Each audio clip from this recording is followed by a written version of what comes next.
Welcome to If You Please, Himan Brown's Radio Mystery Theater. On this series, we're offering rebroadcasts of a select group of programs created by this legendary producer for CBS between 1974 and 1982. Brown reimagined radio drama for contemporary times. Our new series offers some of these exciting works again. Before the play, commentator John Slavny shares details about the cast, the writer, and the plot. Your job? Listen. If You Please is produced in loving memory of Robert Isaacson.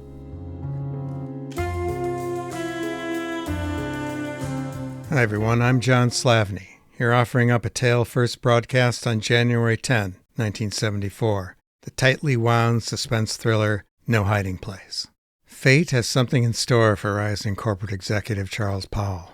After blackmailer Clint Livets recognizes Charles as Robert Hagan, an escaped convict once sentenced to life for murder, Charles' carefully constructed life begins to crumble. His engagement to Alison McCready, daughter of the company president, is suddenly threatened, along with his much-anticipated promotion to the company's top post.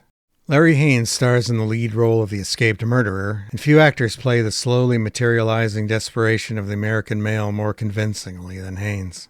His nemesis is Clint Livets, a violent ex-con who served time alongside Hagan in The Slammer, and who now threatens our flawed hero with blackmail. Playing Livets is the legendary radio actor Jackson Beck, known in the industry simply as The Voice. "I'm an advertising man," Beck once said, "and I treat my voice as a business." Yet Beck also devoted much of his life to supporting his colleagues through his work for AFTRA, the union representing radio and television performers. Also on board is well-known Broadway actor Ann Meacham, who could be seen regularly in stage productions of the 1950s and 60s. Here, Meacham plays Charles' love interest, the boss's devoted and decidedly cunning daughter, Alison. Rounding out the cast is well-known character actor of the period Sidney Walker, along with New York stage actor Tom Keena, here each playing two roles. Later in 1974, Keena received positive reviews in the revival of Arthur Miller's All My Sons, appearing alongside three other radio mystery theater players in that production. The script is from Sidney Sloan. A Chicago native, Sloan studied at Northwestern University before joining Chicago's legendary Goodman Theater, and he was soon writing scripts for Broadway, TV, and radio. Among his early credits was a run on The Shadow during Orson Welles' tenure in the title role.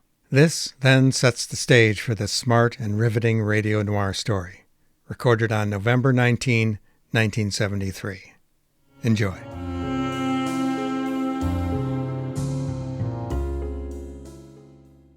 The CBS Radio Mystery Theater presents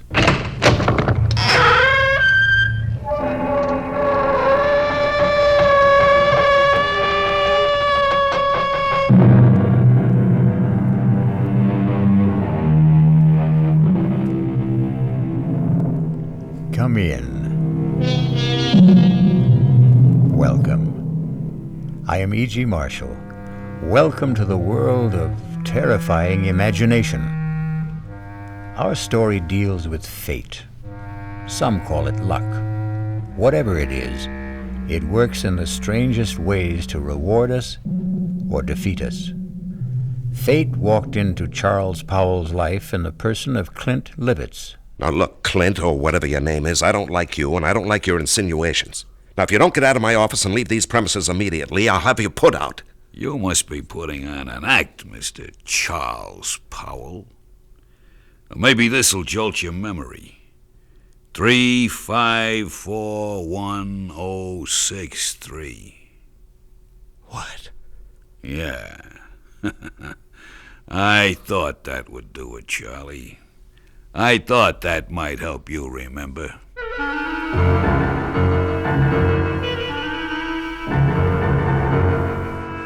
Our mystery drama, No Hiding Place, was written especially for the Mystery Theater by Sidney Sloan and stars Larry Haines. Act 1.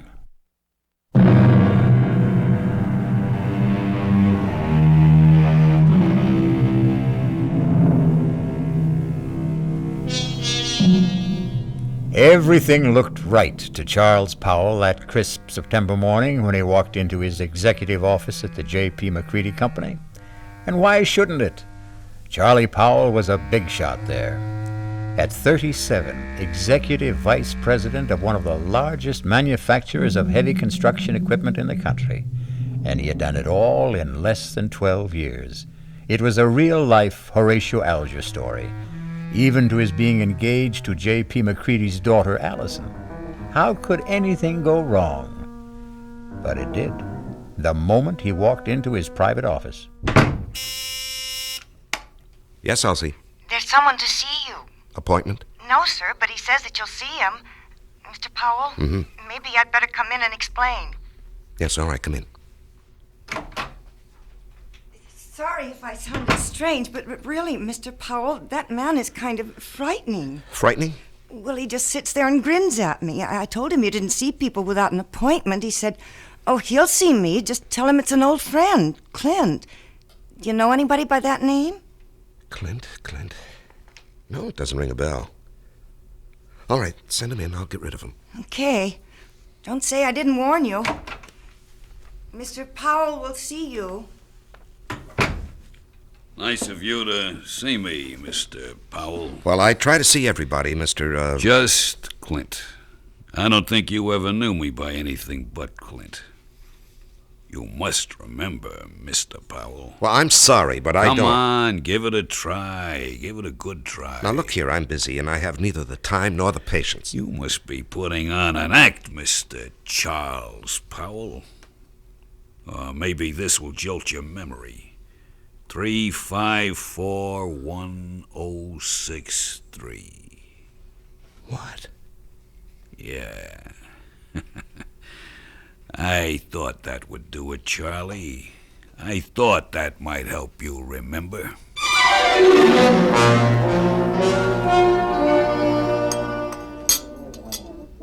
Charles?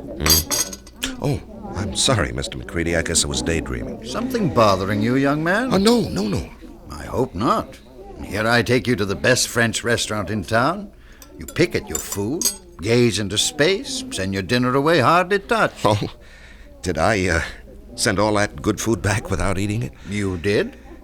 I particularly wanted to see you alone, Charles, because I have a little news for you. News? What kind of news, Mr. McCready? And that's another thing. You're so damned formal with me, Mr. McCready.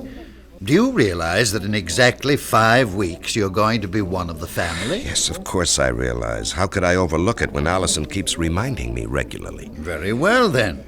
Do you think it proper to call your father-in-law-to-be Mr. McCready? If you don't start calling me John... Okay. John it'll be. I'm going to leak a little information to you. Yes? As you know, I've been thinking of stepping down from the presidency of the company. Yes, well, it has been rumored, but I wish you'd reconsider. Now, sincerely, the place wouldn't be the same without you. Oh, I'll still be there, Charlie. I'm not giving up my stock. The name of the company will still be J.P. McCready Company. The only difference will be that you will be sitting at my desk. Sitting at your desk? Well, I thought Hedges was slated to take over when you stepped down. No. Well, Tom was seriously considered, but he's a bit too old for the job. No, the company needs young blood. Well, I'm really bowled over. I've watched you grow. Come up on merit, ability. You're going to go far, my boy. Of course, the board will have to vote on your appointment, but that, as the saying goes, is in the bag. Well, there's something you've omitted, John. You haven't asked me if I wanted the job. Is it necessary to ask? I remember another lunch with you several years ago. We got talking about ambitions, and you said that you would never be satisfied with second best. It had to be the top job, or you'd move on. Yes. But that was before this morning. What? Nothing. Just mumbling. I'd like to know how you feel about it, Charles. Well, even to be considered for the position is an honor, Miss John. And your answer? Let me think it over. I must think it over.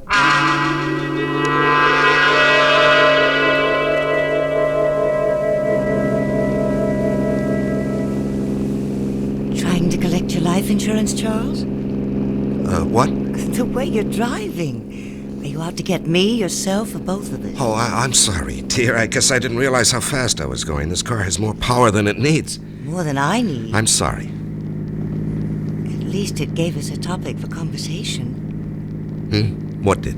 You're driving. Darling, I'm the girl you asked to marry you. Something is troubling you, something big. Alison, did your father tell you what he's planning? Dad never tells me anything. I have an idea he thinks of me as a bird brain. He wants me to take over the presidency of the company. That's marvelous. Couldn't have made a better choice. Well, you're prejudiced. But it's a nice kind of prejudice. I don't think I'll accept. What? But, darling, it's right for you. You've worked toward that goal. You're the right man for the job. Am I? What is this? Lack of confidence, buck fever? You're being ridiculous, darling. No, I'm being practical and sensible. My being president of the McCready Company would bring nothing but trouble. What are you saying? I'm even considering resigning my present job. Why? Alison... Tell me. Whatever it is, I'll never stop loving you. I'll tell you. When I get up enough courage. Please, darling, be patient with me. Just be patient. I love you, too.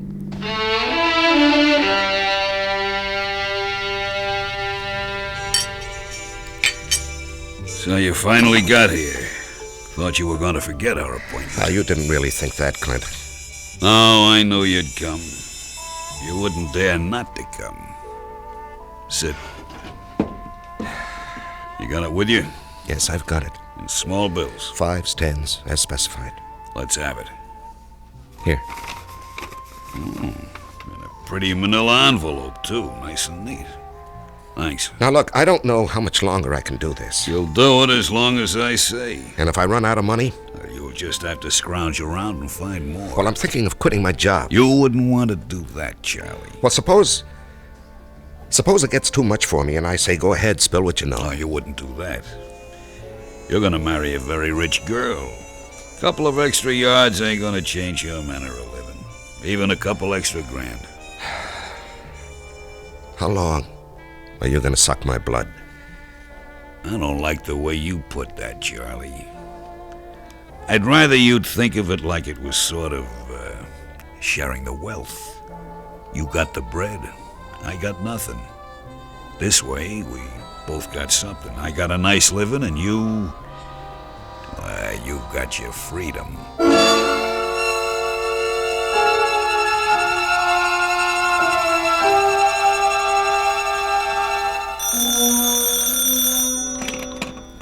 Hello?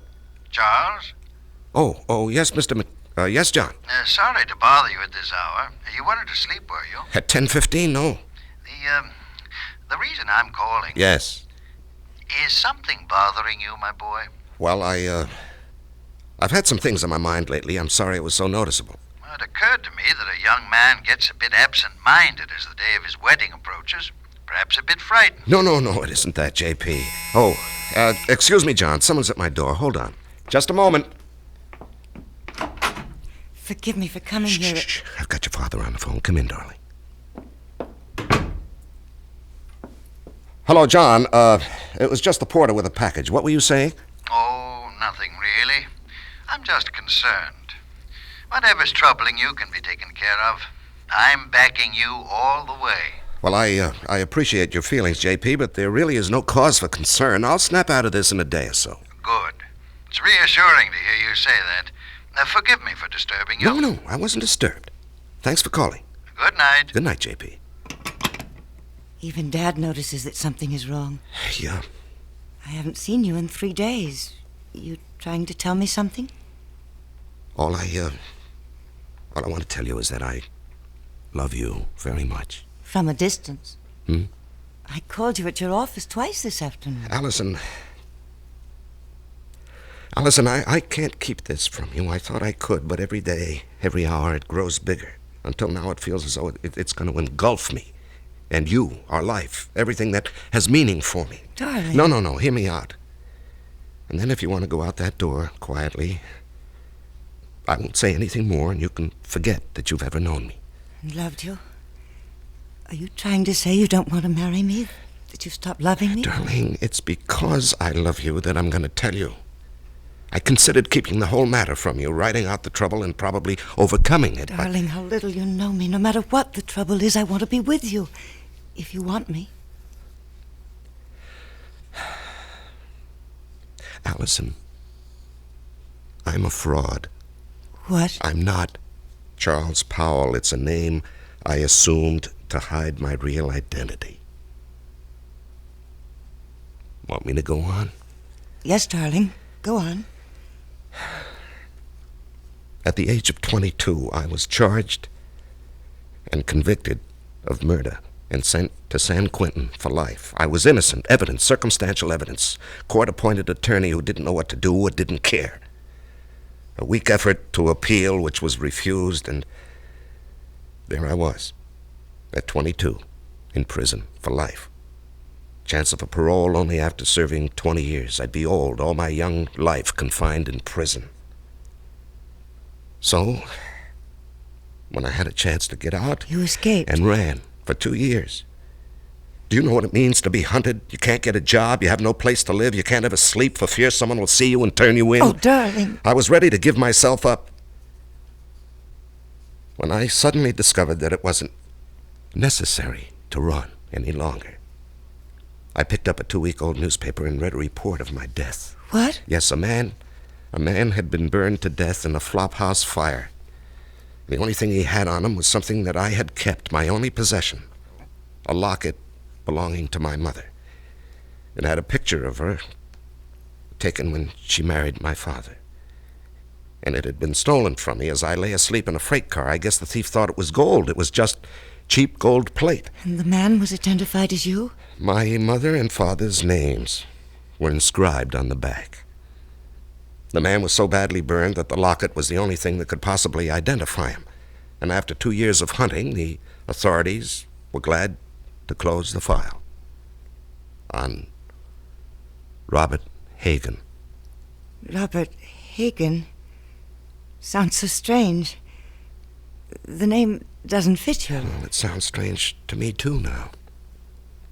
Darling, I'm innocent. I never did it. It was all a mistake. I don't doubt that for an instant, dearest. I only wish you'd never told me. I had to tell you. You see, someone knows who I am. He's blackmailing me.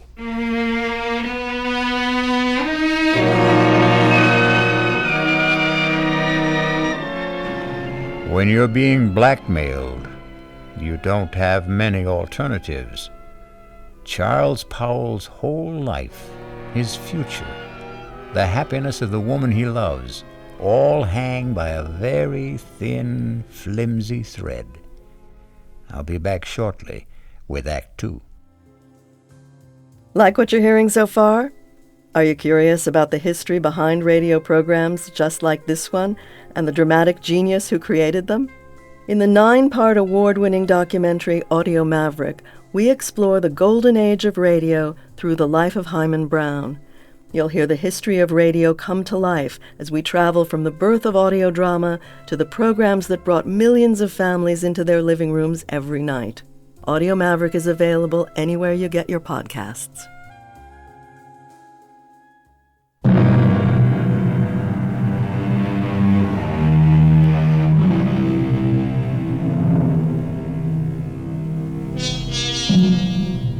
When Charles Powell chose to give in to his blackmailer, he didn't envision the trouble that was building up for him. "Just keep paying and I'll keep my mouth shut," his blackmailer assured him. But then something happened that threatened to destroy Charles' fragile security. Yes, Elsie? Mr. Hamill is here to see you. George Hamill? Well, we're not playing tennis until tomorrow. I know that, Charlie. I've got something else to talk about. Business. Business? Yours or mine? Mine, but it concerns you. Okay, come in, George. Sorry to barge in on you. I know you're busy. Well, I'm never too busy to see George Hamill, rising young district attorney and next governor of the state. Your humor creaks, Charlie. Seriously, I've got something that sort of disturbs me. Oh, What does? Well, last night in a bar over on the west side, a man was bashed over the head with a bottle. He's in serious condition. Well, what has that got to do with me? Well, the man who did the bashing, an ex-con by the name of Clint Livets, Yes? well, he's asking for you. Says you'll go as bail. Now, what I want to know is, how does a guy like you get mixed up with a Joe like that? Now, George, what did you think? That he and I were buddies or something? I didn't know what to think. Well, I do know the man. He applied for a job with the company a week or so ago. The foreman who interviewed him discovered he was an ex-con, and he refused to hire him. It was brought to my attention when one of the societies that helps ex-cons called me. So you got him a job in the plant? No, I couldn't. I mean, I wouldn't go over the head of the foreman, but I did see him, and I handed him a couple of dollars. Couple of dollars? You know how much money he had on him when we brought him in? $276. Oh, well, maybe he got lucky at the races with the money I gave him. How much was it? Oh, gee, I don't remember. 15, 20. I just took it out of my pocket and handed it to him. It was a way of easing my conscience. I felt bad about the way our foreman had treated him. Well, take my word for it. This Clint Livets is a bad customer. Stay away from him. Uh-huh. What will become of him? Well, he'll go back to the pen where he belongs. What's the bail set at? $5,000. But you're not seriously considering putting it up, are you? No, I was just asking. Because if you are, that's the last you'll see of your money. And for that matter, Mr. Livets, he'll jump bail. Please, George, I'm a big boy now, and I think I can make my own decisions. Well, who would have thought it? Charles Powel, Bleeding Heart. Now, look, we've been friends for over 5 years. When you were running for DA, I backed you with substantial contributions. I like you. You're my friend. Now, let's not kick that all out because of some stupid disagreement. No. Let's not kick it out. I'm sorry, Charlie. But I just can't understand what your connection with that ex-con is.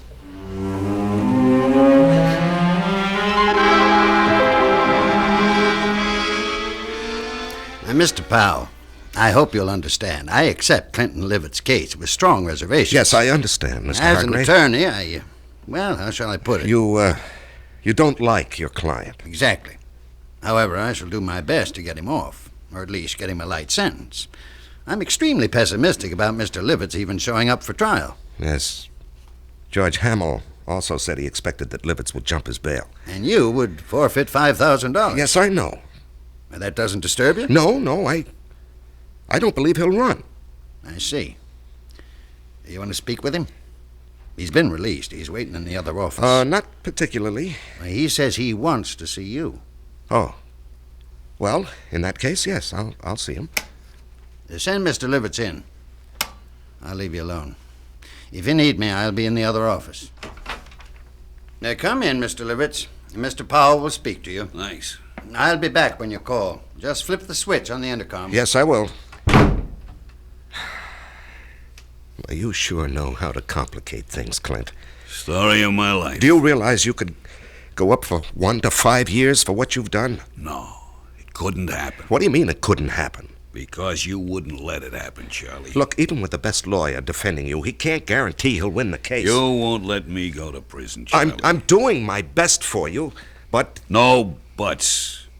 I'm not going back to the pen. Okay, you're not going back. Now just suppose, during the trial, if things look bad, yeah, we get you out of town and let you run for it, forfeit your bail. Oh, you'd like that, wouldn't you? I'd be out of your hair, and all it would cost you would be the 5 G's for the bail. No. I'd give you a substantial sum. No, Mr. Powell. No sale. I'm too old to run. Well, suppose I got you out of the country. With a good hunk of bread stashed away for me? Swiss bank account. I don't know. Why don't we play it by ear?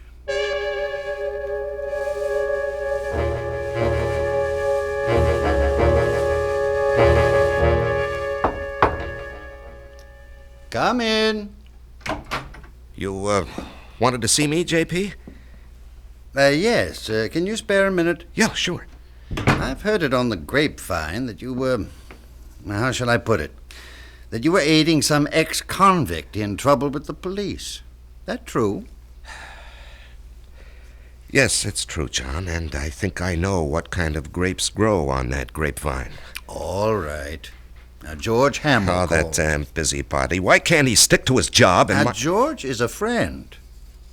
He tells me that the man you're, protecting is a rather reprehensible character. Will you let me explain? It's just a matter of policy, my helping this man. Policy? Well, yes, you did ask me a few days ago to consider taking over the job of running this company. You're going to accept? Well, I was going to tell you today. Wonderful. Wonderful news. Alison will be delighted. I know she's been worried about your seeming reluctance. Oh, no, not reluctant any longer. In fact, I've got all sorts of ideas about what I want to do. This business of giving a hand to ex-convicts is just one of them. Do you realize what this would mean in publicity for the company? To take an interest in the rehabilitation of men who would otherwise be lost, a burden to the taxpayer? I'm going to hire a PR man. We're going to be the big corporation with a heart, JP.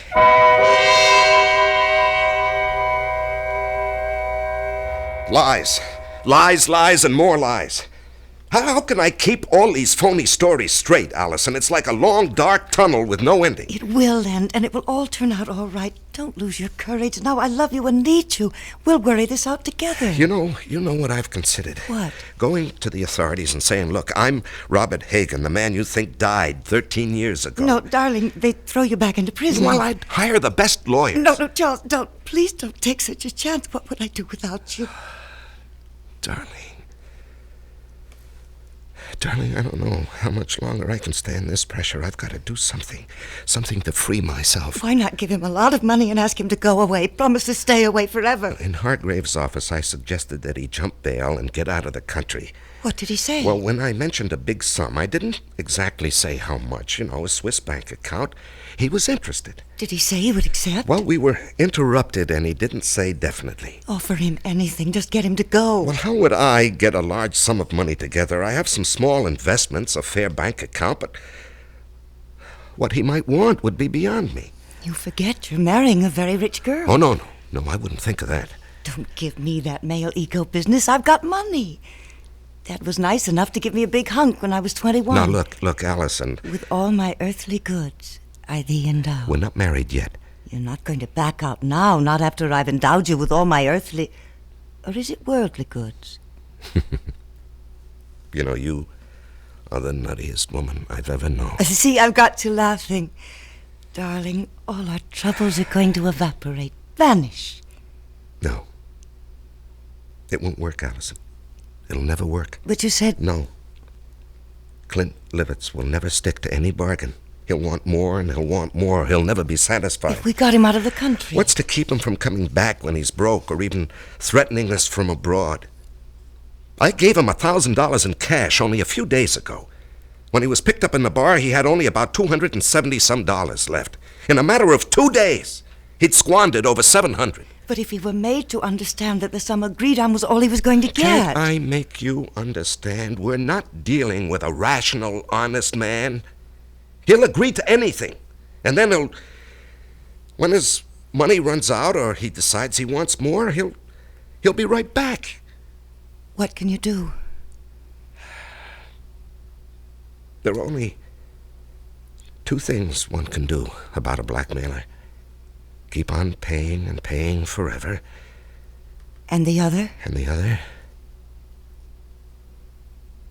Kill him.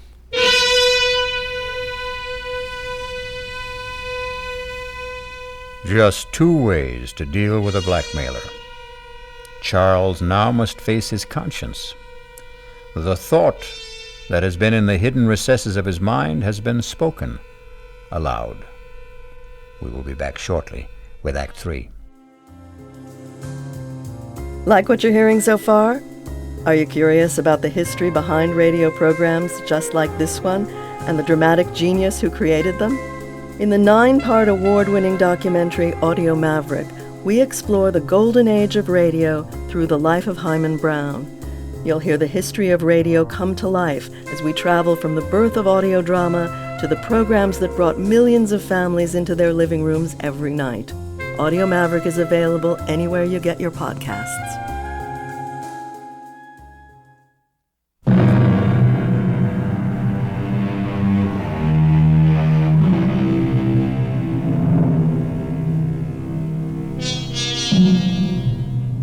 Charles Powell's life has reached a climax. He must make a decision to rid himself forever of his blackmailer. And perhaps that very decision will destroy his life and the life of the woman he loves. The alternative is to keep paying and paying, never feeling safe.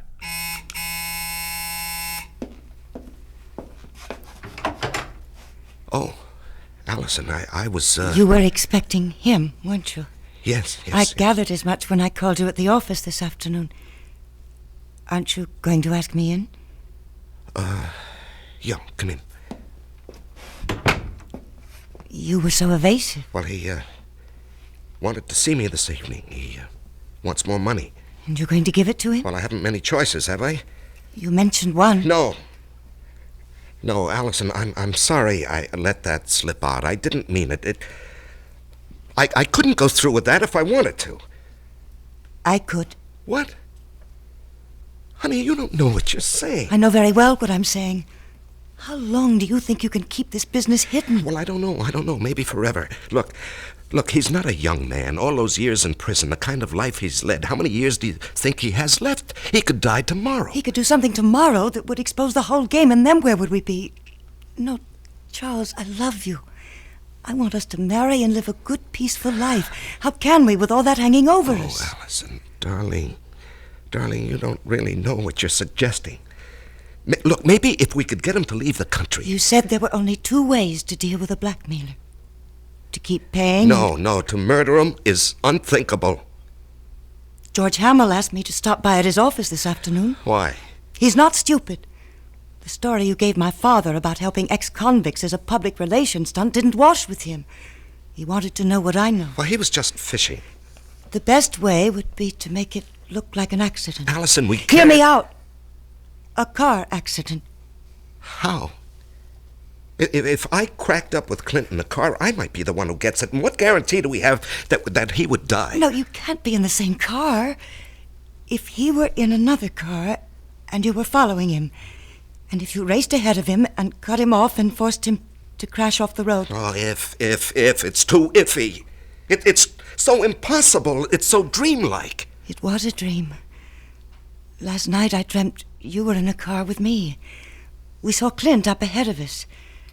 I said, "There's Clint ahead of us. Cut him off and make him crash. Faster. We've nearly caught him. Now we're alongside him. Force him over. Cut in front of him." Then I woke up. I was calling out. I was afraid someone had hurt me. Oh, my darling. It was all so real. Oh, that's Clint now. Honey, you go out the back door. I'll phone you later. I'm going to stay and meet him. No. I'm staying. I've got something to say to him. He won't like your being here. Well, it sure took long enough. What's the idea, Powell?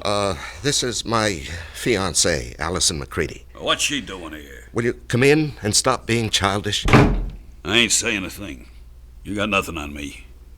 And remember, Mr. Powell, you got a lot more to lose than I have. You're not going to lose anything, Mr. Livets. You're going to gain by my being here. Yeah? Mr. Powell has told me his story, and I agree that it must not get out. Go on. I've a lot more money than... Let me put it this way. Charles and I are going to be married. We want you to leave the country. I bet you do. Now, look, Clint, you'll do better by accepting our proposition. We intend to hand you $50,000. And an airplane ticket. One way. And never come back. And never come back. Well, I always wanted to travel, but... What? 50 G's. Just chicken feed. Well, that's all there is. Not enough. I'm thinking around $250,000. Out of the question. I'm not going to bargain with you. I can raise $100,000. No, Alison. It's worth it, Charles, if we can depend on Clint to wipe the whole matter out of his memory and just go away. Oh, you can depend on me. I'll keep my bargain. Then it's a deal? A deal. Good. It'll take about 10 days to raise the money. I ain't in a hurry. You are. And, speaking of money, that was the reason I, came tonight, Charlie. Yeah, here. That's 500. What? I said a G like the last That's time. all I could raise in a hurry. When that runs out, I'll have more. You went through that first 1,000 awfully fast. Well, I got rolled in that bar where I had the trouble. Oh, that reminds me, your trial comes up in less than 3 weeks. Yeah. Lawyer called me at my hotel to see if I was still around, I guess. Our plan is for you to jump your bail. I'll forfeit the 5,000 I put up for it. And get you out of the country. With a keister full of green. Hey, wait. I ain't got a passport. Oh, that can be arranged, Clint. Just leave that to me. Okay, friends. You got yourself a deal.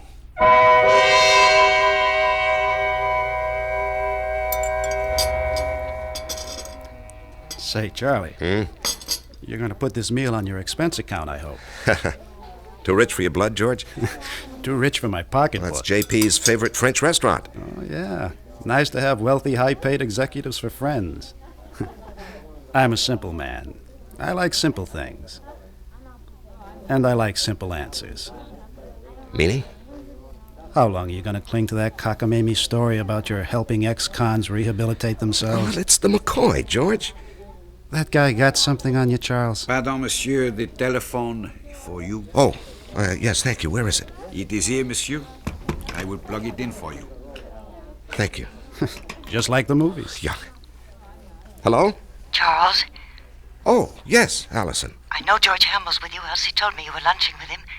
Listen to what I'm going to say, but don't let on to George. Yes, dear. Alison says hello, and to remind you that in 2.5 weeks, she wants to see you at the church promptly at 11. I'll try to remember. Okay. He's all set, darling. Now, what's so important? It's got to be tonight.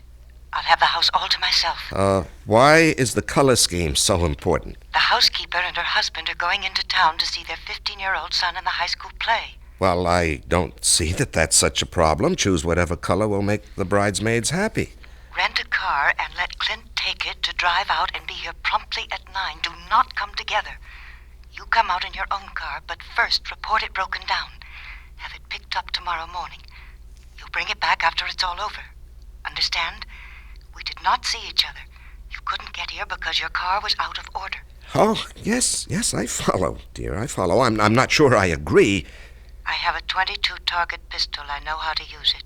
Yes, I know you have to ask him to come, dear, but then what do we do with the unwelcome guest? There's a spot about 100 yards behind the house.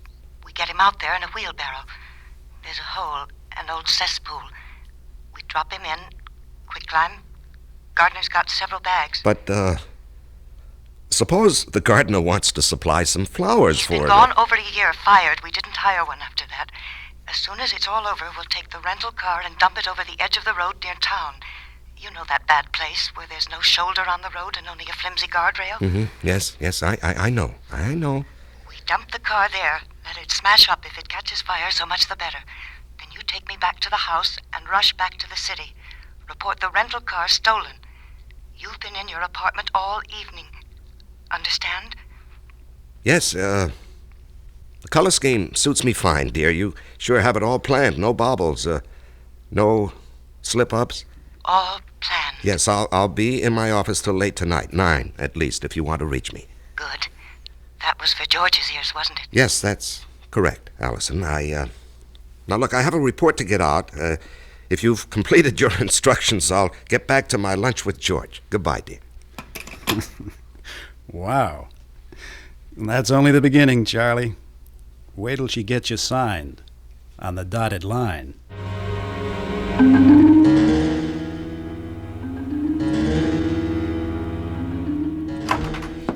Mr. Powell, something terrible's happened. What is it, Elsie? There's been a terrible accident on the late shift. Man's caught in a machine. The big press, they said. Oh, good Lord. Has the hospital been called? I don't know. Well, call them on your phone. I've got to use this one.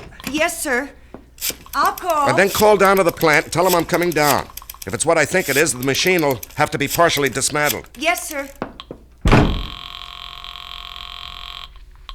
Hello? Alison, listen, there's a change of plans. Charles, where are you? I'm still at the office. Something's happened. It's 8:30. He'll be here at 9. Yes, I know. He has the rental car. I got it for him. When will you be here? Well, there's been a bad accident on a night shift. A man's caught in a big metal press. I've got to help get him out. But us? What about us? Well, when he comes, stall him. Just tell him what happened, why I'm delayed. I haven't got the money, Charles. Tell him I'm bringing the money, the airplane ticket, and the passport. Just stall him. I'll do my best, but hurry. He scares me.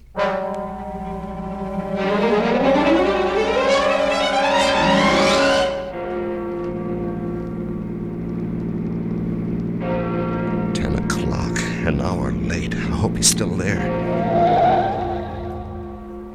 The lights are on. I'm not too late. He's still here.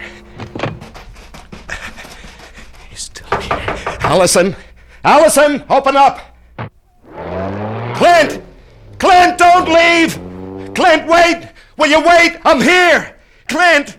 I gotta stop him. I gotta catch him.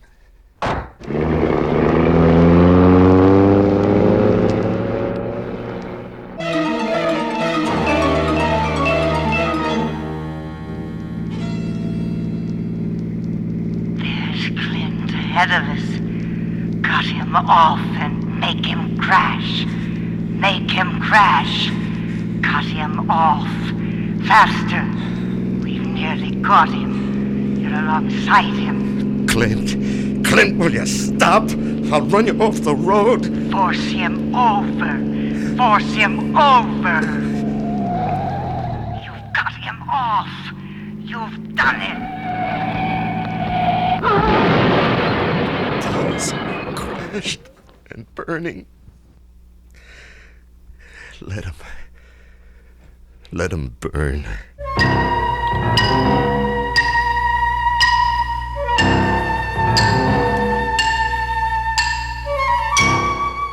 Hello, is this Arrow car rental service? Well, I rented a car from you people this morning. No, there's nothing wrong with the car. I just want to report it stolen.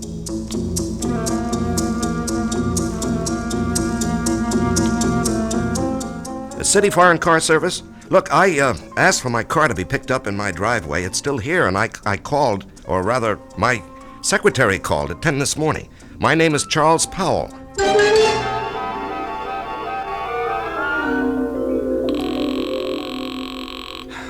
Come on. Will you answer the phone? Oh. Yeah, just a moment. Oh, George. George, it's kind of late for a visit. Come in. Thanks. I was just trying to phone Alison. Boy, what a night this has been. There was an accident at the plant. Peterson. I hope they don't have to amputate. I heard. Yes, and then when I got outside, I had a date with Alison. The car that I had rented this morning was missing. It was stolen. What happened to that great, big, powerful foreign job of yours? Oh, it wouldn't start this morning. Had Elsie call the service people, but they haven't picked it up yet. I just called them. They have a night answering service.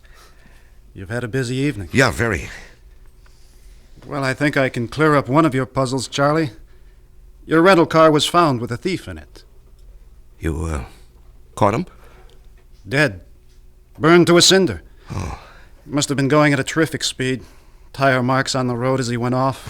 Cracked up and burned. Yeah. Some kid? No. This may surprise you. It's your protege, Clint Livets. We found enough of him to identify him. And a slightly burnt, but still usable bankroll of sizable proportions. Well, that closes his case, doesn't it? And opens up several others. Incidentally, where were you all evening? Home. After I got back from the plant. You didn't go out? Well, I told you, my rental car got stolen. I came home by cab to change my clothes. The big car is out of commission. I won't play games with you, Charlie. I checked it in the driveway just before I came up. The engine is still quite warm. You want to explain that? No, I don't want to explain. Charlie, I'm arresting you for murder. I must warn you that what... George, what are you talking about? Are you accusing me of Clint Livets' death? No, that was obviously an accident. I'm holding you for the murder of Alison McCready, the girl you were going to marry.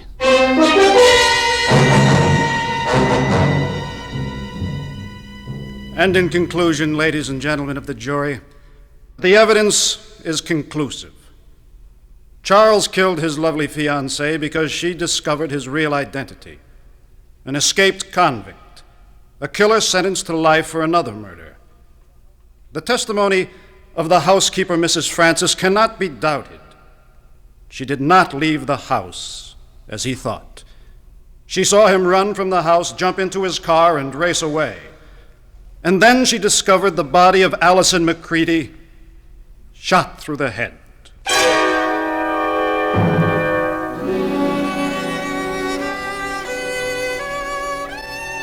Your Honor, may I make a statement before you pronounce sentence? I did not kill Alison. I loved her. To say anything more in my defense is useless and unnecessary. Alison is dead. All I ask is that I be given the chance to follow her. Swiftly and efficiently.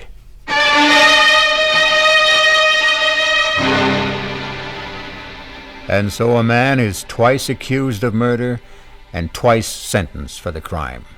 A weary man who asks only to be allowed to follow the woman he loved. I'll be back shortly.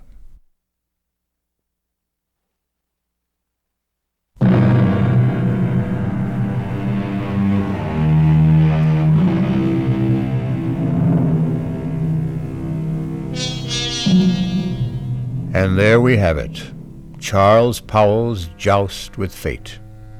What difference did it make that he knew that Clint had murdered Alison? They didn't believe him, and he was too weary to try to make them believe. Our cast included Larry Haynes, Ann Meacham, Jackson Beck, Sidney Walker, and Tom Keener. The entire production was under the direction of Himan Brown. This is E.G. Marshall inviting you to return to our Mystery Theater for another adventure in the macabre. Until next time, pleasant dreams.